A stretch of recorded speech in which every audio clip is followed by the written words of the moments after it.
Hi everyone, I'm Janome maker Lauren Does Cosplay, and today I will be showing you how to make the perfect summer dress, and I will be making it on my Janome Continental M8 sewing machine. This is the dress in question. This is what we will be making today. I think the great part about having like a staple, super easy dress pattern that you can make is that depending on your fabric choice or your skirt length, it can really be worn for a variety of different occasions. So I went with a little bit more of a shiny satin. I think something like this would be perfect for a wedding reception or something a little bit more fancy like a cocktail party or something. But if you do have a more like daytime casual fabric, you could wear it all summer long. Like there's no occasion necessary for a cute little summer dress. For example, this is the exact pattern that I used to make my Barbie dress during Barbie summer. So this is the dress that she wears in the movie. So exact same pattern, different fabric choice. You can really see, you know, the variety. I was very obviously inspired by like pink Barbie summer because I chose another pink fabric, but I made my Barbie dress out of this pattern. I also made a crossover Barbie x Beetlejuice dress last Halloween. So again, same dress, different fabric. You can see how versatile it is. And again, I did a super similar dress pattern. I shortened the skirt on this one, and then I wore this as a Disney bound to Disneyland this year. I did a little like picnic Padme Disney bound, and it's pretty much the exact same dress, shorter skirt. I very tragically scratched my fabric in the middle of making this, so disregard that. Without further ado, I will be showing you how to make the perfect summer dress. For this project, I'm going to be using this pattern, which I will put on the screen now, but this is just the pattern that I used for my Barbie dress. This does come with like a box pleat pattern. I am going to swap this out with a different pattern for the bottom and just do a simple 3/4 circle skirt. This is the skirt that I'm going to be using. This is a 3/4 circle skirt that I used for a different project, but I am going to be shortening it just a little bit. This goes to like mid calf, so I'll probably take it up maybe like 5 inches. So I am going to get all of my pattern pieces out and we are going to start cutting out our fabric. This pattern is super easy. It's really just the front bodice piece and then 2 pieces for the back and your skirt and the straps. So there's not a ton of pieces to work with. We're going to do 4 of the back panel because we're going to have our lining as well, and then 2 for the front. Okay, like I mentioned, I'm going to be doing a 3/4 circle skirt. I already have this drafted from doing it from other projects, but there are a bunch of like circle skirt calculators that you can find online. I know Mood Fabrics has a really good one. So this is just like my own custom pattern piece. And for a 3/4 circle skirt like this, I'm going to cut 3 of this bottom skirt panel.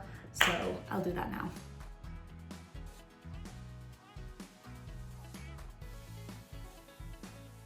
Okay, I have my 3 skirt panels cut out, so I'm going to pin these right side to right side, sew them all together, and just leaving the back seam open for the zipper later. Here's how your skirt panels should look pinned together.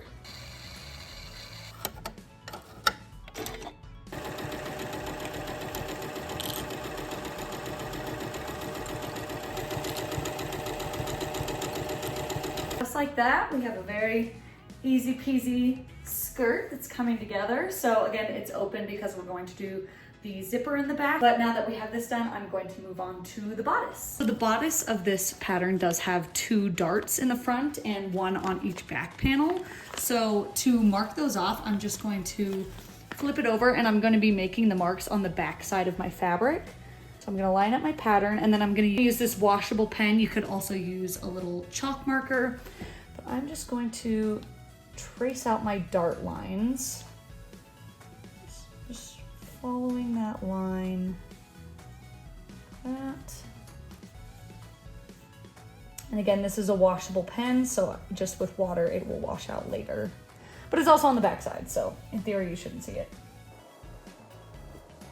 So those are the dart lines for this half, and I'm going to do the same on this side, and then also for my double layer, which is going to act as my lining. Here's what all of the backs of the bodice panels should look like. So this is the front piece, both layers, and then the back pieces, both layers. So you can see I've got my darts all marked out on all of these. So what I'm going to do is start with these 2 lines at the bottom, find where they approximately line up with each other, and I'm gonna put a pin there, and I'm gonna try to keep that even all the way up to the point, and I'm gonna pin this whole line, trying to keep it equidistant on either side up into the point. With our darts pinned down. This is the bottom of the garment and this is up to the point of the dart. What I'm going to do is start down at the end of it, not at the point of the dart. Move this pin out of the way. What we're gonna do is just sew along this line that we already have drawn. And then once we get to the tip, I'm gonna follow the line and I'm gonna get as close to the edge as I can, do my back stitch, and then that will finish the dart. Okay, so we're gonna follow this line we've made. It's gonna get narrower and narrower.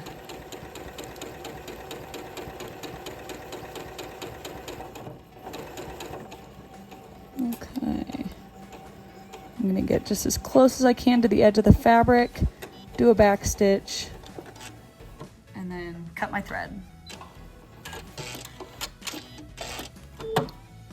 So this is that line we just sewed, and when you see it from the front, we'll iron it and that'll make it lay a little more flat, but that is what the dart looks like.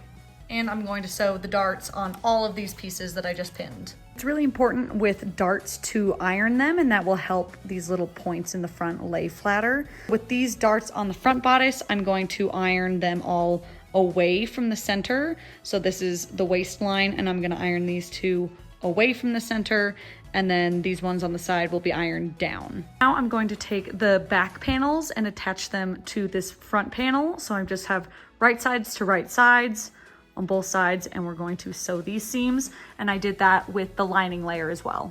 Before we can attach our two layers together, we need to make the straps. So this strap comes with the pattern. With the strap, you cut 4 of these, and then you can kind of tie it into a little bow on the top of your shoulder so that it's adjustable. Okay, now that I have my straps cut out, I'm just going to fold these over. I'll pin this in place, and then I'm gonna sew along that edge and turn this tube inside out. Here are those straps folded over right side to right side, and now I'm going to sew them closed. I've got my straps sewn together, so before I turn them inside out, I'm just gonna trim off some of this excess seam allowance. For turning tubes or anything that has like a skinny strap, highly recommend one of these tools. It is specifically designed for turning tubes like this. I'm gonna go in one of my tubes that's inside out right now. Go all the way through. So get your hook on the outside of the fabric, and then you can really easily pull it all the way through. And now your strap is turned right side out. Now it's time to attach our 2 layers and to insert the straps that we've just turned inside out. So we're gonna start pinning. And so right now we're looking at the right side of one of our layers. I'm gonna take one of our straps, and I've marked it out on my pattern, but it's going to go right there.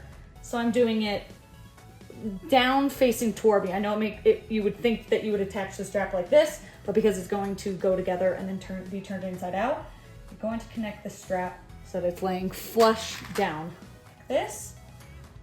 And I'm going to just pin that edge to edge right there. I'm going to do that with all 4 of my straps. So this is where the back one is attaching to, but these points is where the top straps in the front are going. And I'm going to lay them all down like this. And then we're gonna take our other layer and we're going to lay it on top of this one, right sides to right sides. And I'm going to pin this all along the top edge here. And now I'm going to sew along this entire top edge.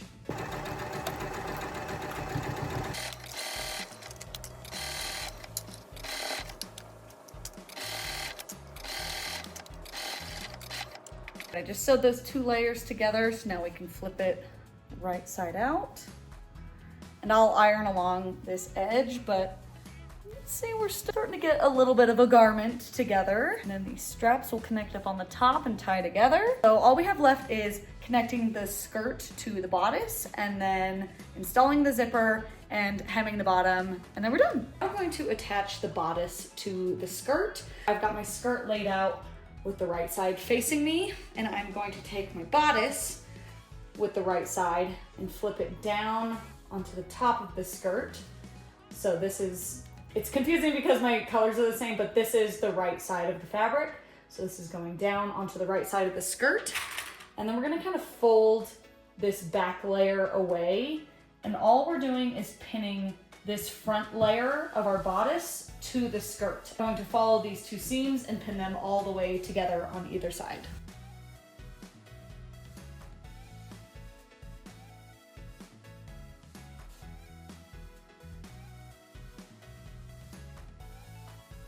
Okay, we now have this front layer of the bodice pinned to the skirt.